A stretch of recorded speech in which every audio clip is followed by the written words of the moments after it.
I scream, you scream, no one screams for the ice cream man. Kids. This movie was not it. I could see the potential for this movie being what it could have been, with an ice cream man who is possessed by a demonic entity and then now poisons his ice cream to make kids kill the adults. Cool, like all of that's good, but there was just no effort, care, or love put into the cinematography of it. And it's funny because Eli Roth had a video before the movie saying how much he loved making this project, but compared to his other films like Knock Knock and Green Inferno, those were at least really good versus this one, which wasn't good.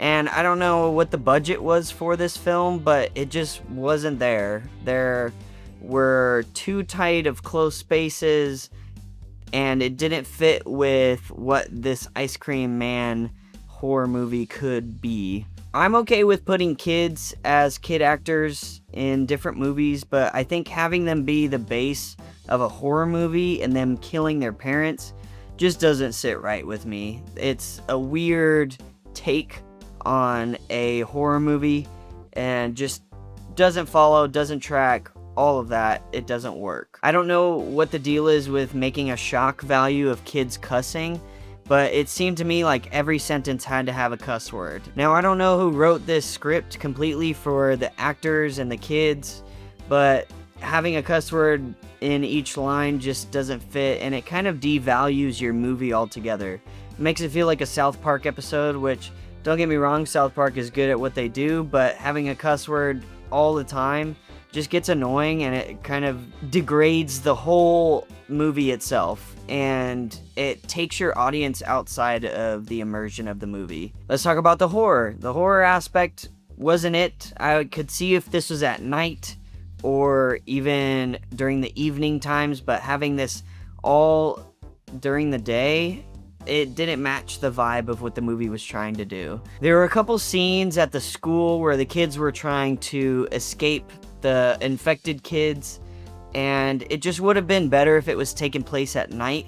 I felt like this was kind of shot in like the 80s, where they have more wide shots than like close-up shots of the characters going through their emotions and trying to get out of the enclosed spaces that they were in. It just didn't help that it was during the daytime, and this is a B-budget movie. Shock value. I think shock value in movies shouldn't be kids killing things.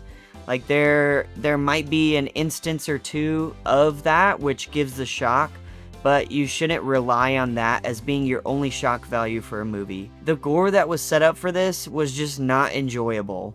I can see there's tasteful gore in horror movies and people dying and stuff. Like if you look at the Evil Dead, like that type of gore I would say is a lot better than this.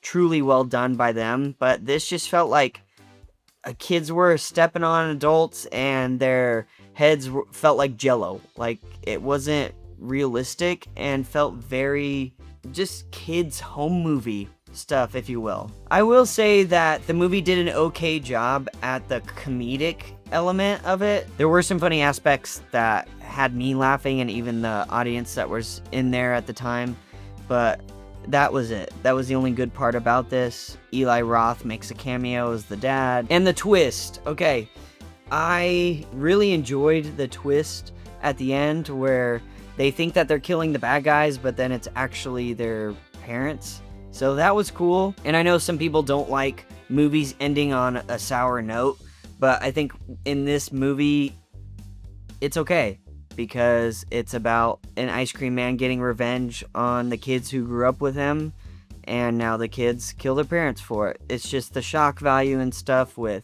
the gore and the horror aspect of it just didn't land as well as he might have thought it would.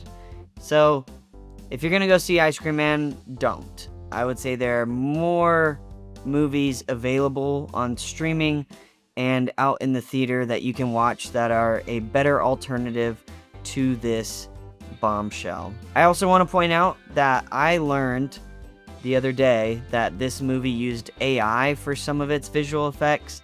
So if you do go see it, you might see how terrible it is. And this just wasn't the movie. So Ice Cream Man is terrible to see. Don't forget to like and subscribe. We really appreciate you guys watching our videos. We'll catch you on the next one.